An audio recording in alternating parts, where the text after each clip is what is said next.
कहते हैं कि कुछ दर्द ऐसा होता है जिसकी कोई दवा नहीं होती और यह दर्द दुआओं से भी ठीक नहीं होती।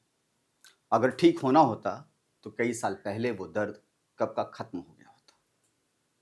वो साल था जनवरी 1990 का। तारीख वही जनवरी फरवरी के महीने की थी। साल दर साल बदल गए, लेकिन कश्मीर को जिस कदर जलाया गया, जिस कदर कश्मीरी पंडितों को भगाया गया, वो किसी से छिपी नहीं है।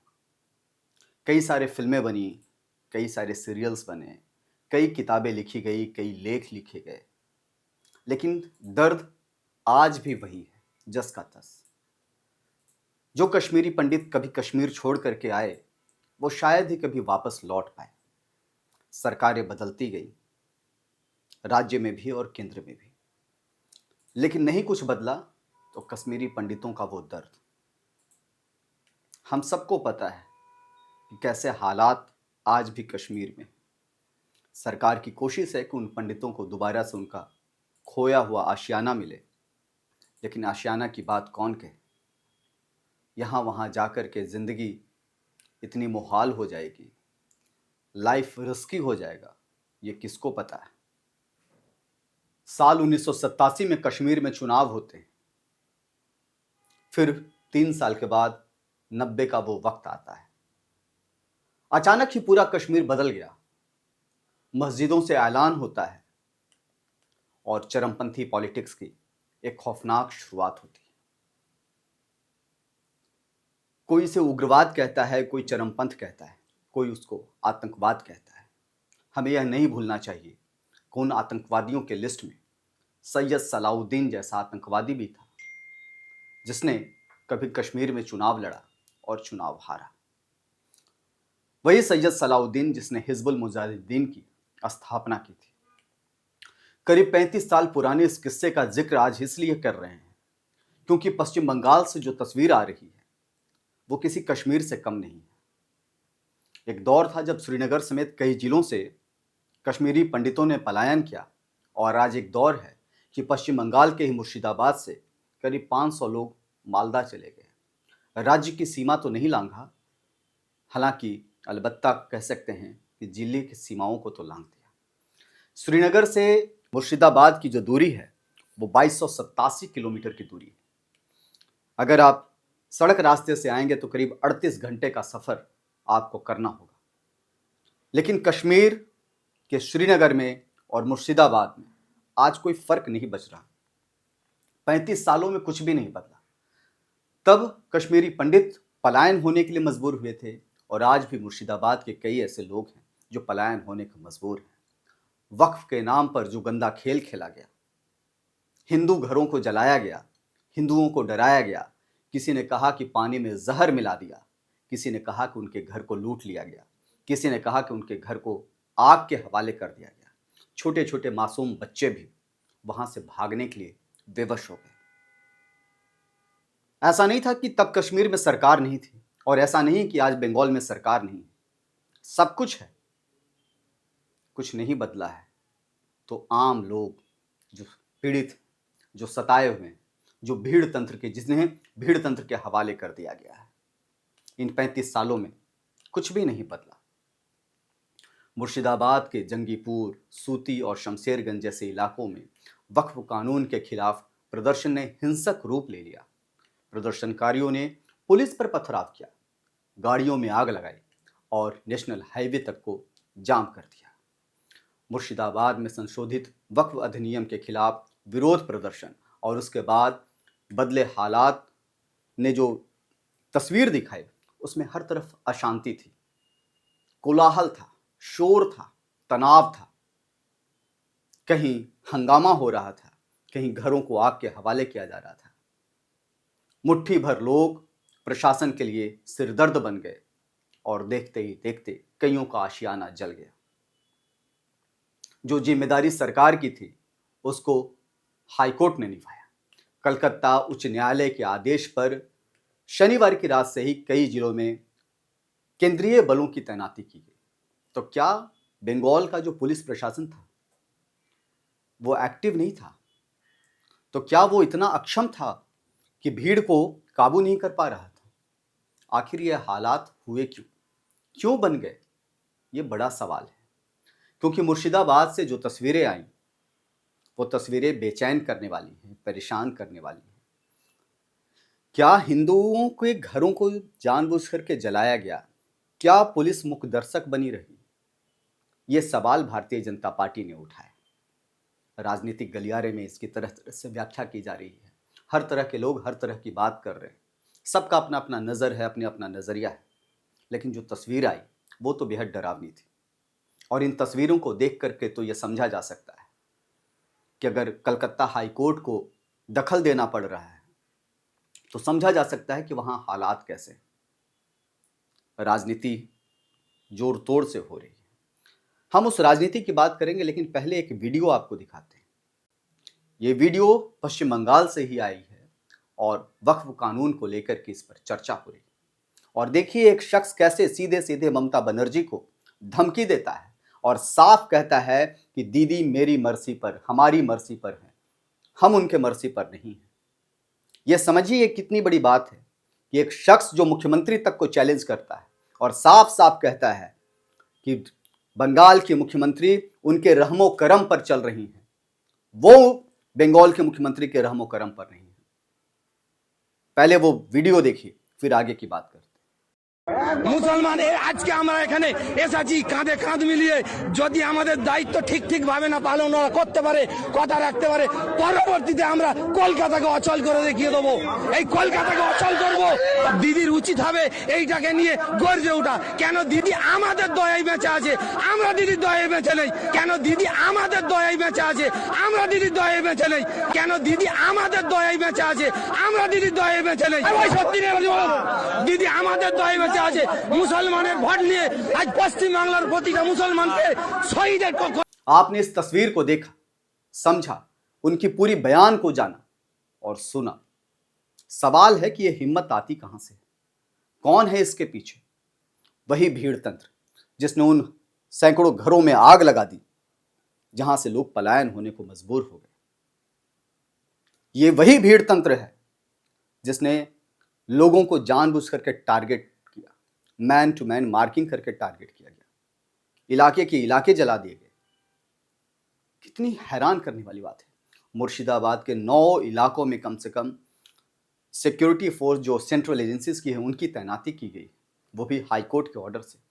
तो कहीं ना कहीं पश्चिम बंगाल पुलिस के इकबाल पर तो सवाल खड़ा हो ही रहा है। और सवाल क्यों ना खड़े हो?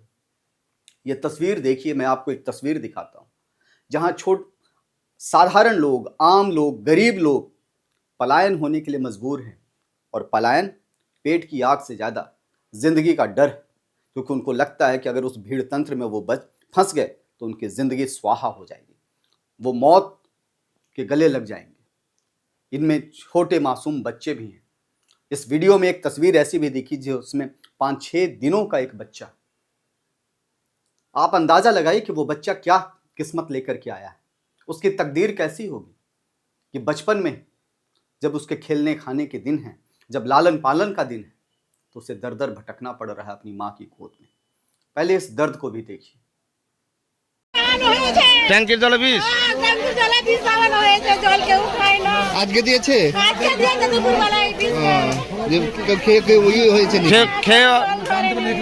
বুঝতে পেরেছি। ট্যাঙ্কির জলও বিষ দিয়ে দিয়েছে। তাহলে ভাবুন কি অবস্থা, যে জলটুকু খেয়ে মানুষ বাঁচবে তাদের অবস্থা এই। জল খেয়ে মানুষ বাঁচবে, সেই জলটাকেও বিষ দিয়ে দিয়েছে। তাহলে ভাবুন কত ছোট্ট। এটা কয় মাস হলো? হ্যাঁ 5-6 দিন হলো। তার অবস্থা এই। আজকে তার সেই বাচ্চাটার ঘর ছাড়তে হলো। ঠিক আছে, এই বাচ্চাটার কি অপরাধ? 7 দিনের।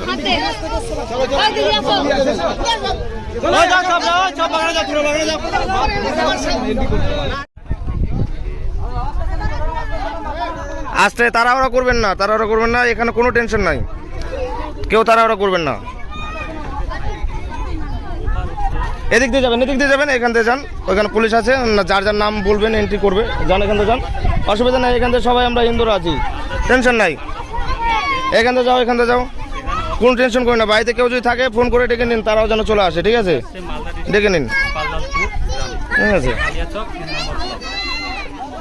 ওই তো লোকগুলোকে দেখতে পাচ্ছেন ধুলিয়ান বাজার থেকে, যাদের উপর অত্যাচার হয়েছে, বাড়িঘর ভাঙা হয়েছে, তারা এখানে আমাদের এপারে এসে অবস্থিত হয়েছে।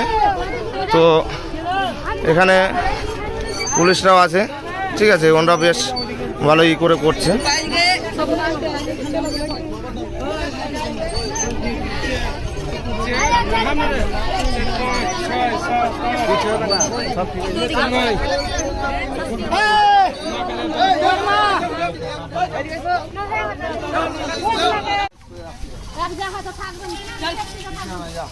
যান যান যান, অসুবিধা নাই।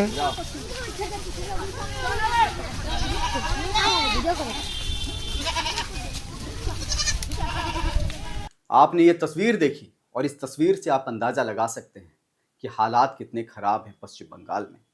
तो क्या जानबूझकर के पश्चिम बंगाल को आग के हवाले कर दिया गया? क्या चुनाव जो 2026 में होने हैं उसके पहले की एक नई रणनीति है? क्या हिंदू वर्सेस मुसलमान की ये लड़ाई इतनी ज्यादा है कि सरकार से कंट्रोल नहीं हो रही? यह महज संयोग है या एक प्रयोग है? ये सवाल है। पुलिस कहती है कि हिंसा की शुरुआत एक अफवाह से हुई, जिसमें दावा किया गया कि पुलिस कार्रवाई में एक प्रदर्शनकारी की मौत हो गई। इसके बाद भीड़ ने उग्र रुख अख्तियार कर लिया। अरे पुलिस महकमे के सरताज, अगर ऐसी अफवाह भी उड़ी तो जिम्मेदार आप हैं। क्यों नहीं इस समय रहते आपने कंट्रोल करने की कोशिश की? क्यों नहीं समय रहते इंटरनेट बंद किया गया? क्यों नहीं समय रहते उन उग्र भीड़ तंत्र पर काबू किया गया जो किसी के भी आशियाना जलाने के लिए बगावत पर उतर आए थे? उस भीड़ तंत्र पर काबू क्यों नहीं किया गया जो घरों में तोड़फोड़ कर रहे थे, लूट रहे थे? पुलिस महकमा इस बात को कह करके अपनी ड्यूटी से अलग नहीं हो सकता, क्योंकि आप मत भूलिए कि जिस जनता को दर बदर आज भटकना पड़ रहा है, उसी जनता के टैक्स के पैसे से आपको सैलरी मिलती है। पुलिस कहती है कि हालात को नियंत्रित करने के लिए उन्होंने पूरी कोशिश की, लेकिन अगर पूरी कोशिश की होती तो बीएसएफ की 8 कंपनियों को क्यों तैनात किया गया? सवाल वही है। कलकत्ता हाई कोर्ट ने केंद्र और राज्य सरकार से तमाम हिंसा को लेकर के विस्तृत रिपोर्ट मांगी है। कोर्ट ने साफ कह दिया है कि वो आंखों को मूंद कर नहीं बैठ सकता और शांति बहाली उसकी प्राथमिक लक्ष्य है। अरे जनाब, ये तो जिम्मेदारी सरकार की थी, ये जिम्मेदारी उस पुलिस प्रशासन की थी कि इलाके में शांति व्यवस्था हो, लेकिन यहाँ कोर्ट को दखल करना पड़ रहा है। आप अंदाजा लगा सकते हैं कि पश्चिम बंगाल में हालात कितने खराब हैं। केंद्र वर्सेस राज्य की लड़ाई में आम जन परेशान है।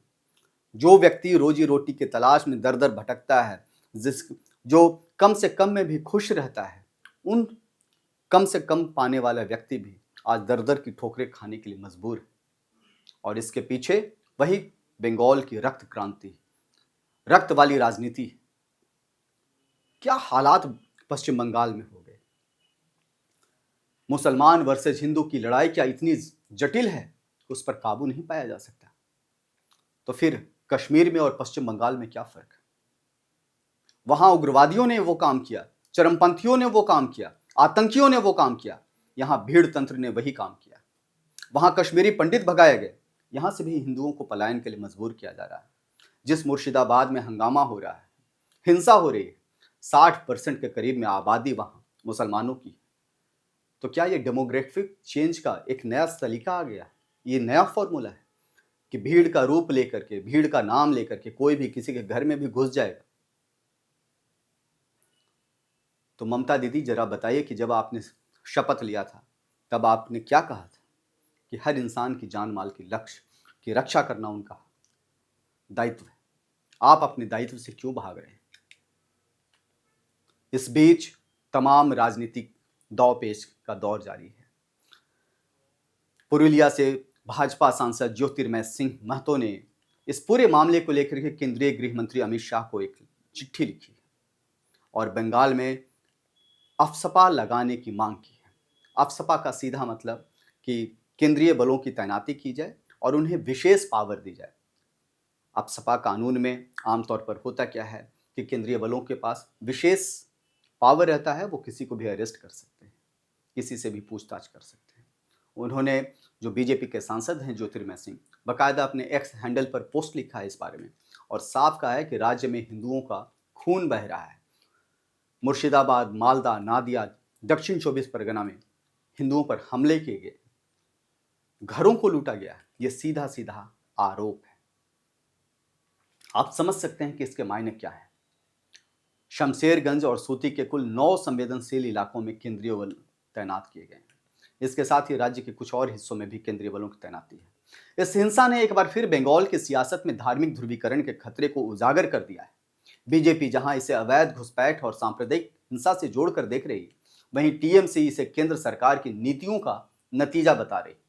ध्यान देनी बात है, राजनीतिक विश्लेषकों का मानना है यह विवाद 2026 के विधानसभा चुनाव में अहम भूमिका निभा सकता है।